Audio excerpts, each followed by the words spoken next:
seems a little bit of a no-brainer when you get an audition for a Wes Anderson project to go and do it, especially if you are somebody who really admires and has loved his work since you were 9, 12 years old, which I was and I am.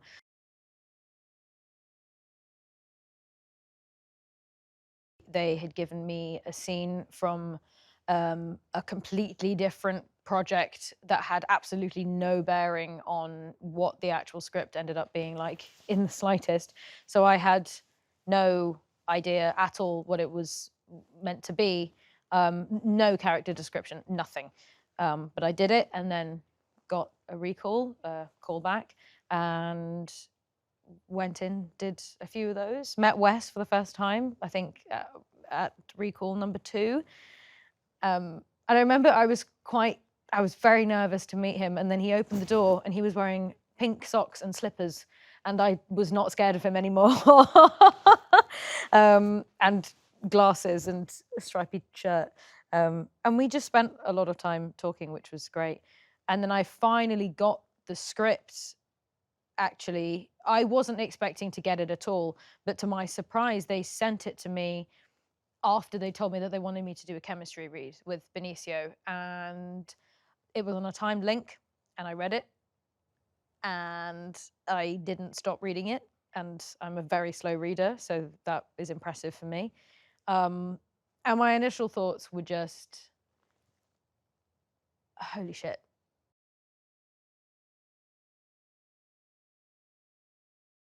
The Phoenician Scheme is about a man named Zsa-zsa Korda, who is one of the wealthiest, if not the wealthiest man in Europe.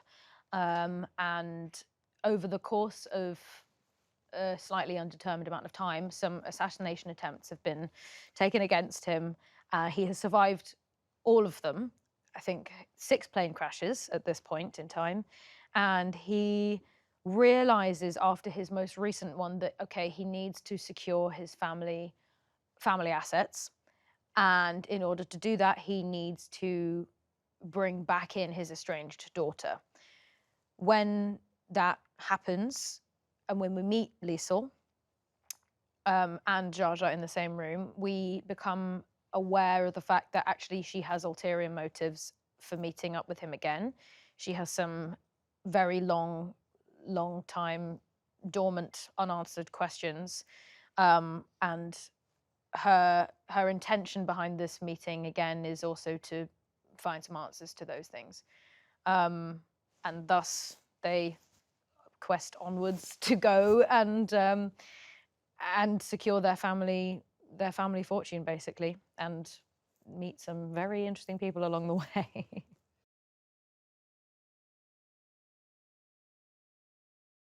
Michael Cera's character, Bjorn Lund, is an entomologist, which is a great word, is an entomologist who has been hired by Zsa-zsa to tutor him during moments of his free time, I think is actually the line.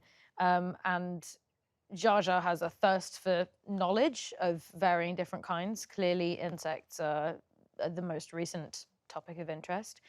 And seemingly by accident, but also quite possibly because of terrible planning on the part of Zsa-zsa, Bjorn ends up sort of becoming the administrative secretary, and it sort of it just all sort of gets intertwined from there, because he's suddenly the administrative secretary to this mad harebrained scheme that, how could that possibly work? But yeah.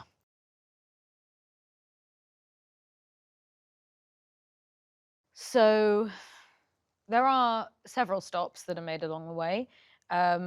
Stop number 1 is the Sacramento Consortium, comprising of Leland and Reagan, played by Tom Hanks and Bryan Cranston. And we meet them in a tunnel, which is a very good tunnel. It's a very good tunnel. And essentially this negotiation of very unconventional negotiation happens, but they do agree to cover some of the finances that are needed. There is also a boat.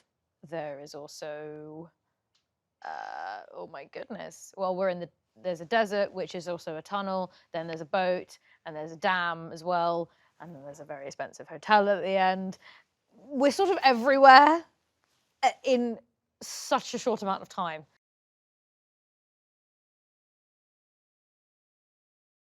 Getting to do that scene with Michael was so much fun. And we're very, very serious about it, but it's funny. It's funny. Michael's getting drunk on 3 beers, and I don't drink hard liquor as a nun, but I am seemingly fine. It's funny. And we had a lot of fun doing that and trying different things. And then watching Michael seemingly get progressively more drunk as Bjorn was one of the funniest things that has ever happened. Also, Michael ad-libbed a lot, much to the encouragement of Wes, but he would regularly just like come out with random Bjorn-isms. And there was one thing that he did in the section just before the tunnel. We're out in the desert and we meet Prince Farouk, played by Riz Ahmed, who is a gem of a human being. And I think Riz is meant to say, in reference to somebody who has been injured, oh, he didn't suffer, and Michael just completely unprompted went, oh, I think he did. And we were not expecting him to do that. So I remember looking at Riz and just then looking at the ground, but then not being able to not laugh. And then everybody was laughing, and the accent was brilliant. Oh, Michael's just hilarious.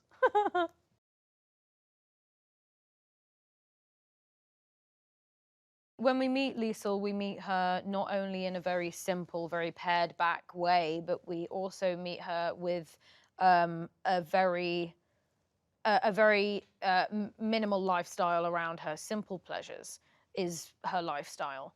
And her pipe, which is sort of just, a thing that she has, is replaced with a much later on, we actually don't see this until infinitely later on in the film, is replaced by this beautiful, incredible, ridiculously gorgeous pipe that was made by Dunhill with semi-precious stones in it. And it just was it was a proper corncob pipe. It was amazing.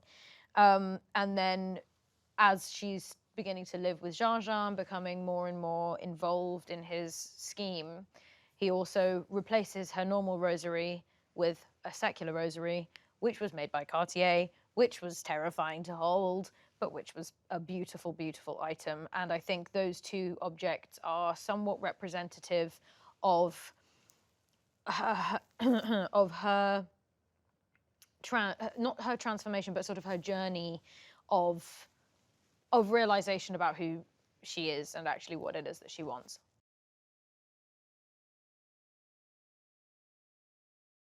Working with Wes is an experience that I will never forget as long as I live. He is the kindest, most brilliant, creatively minded person that I have ever had the fortune to encounter. If I hadn't have got the job, just meeting him would have been enough. His clarity and expression of clarity around what it is that he wants is something that I have never experienced to that level before. He does many takes of things, and there is a very good reason why he does that, because he knows exactly what it is that he wants, and he knows exactly how to get those things. And at no point did I feel like I couldn't ask him a question or couldn't discuss something with him. He's amazing. He is truly the most one-of-a-kind person that I've ever had the fortune to meet.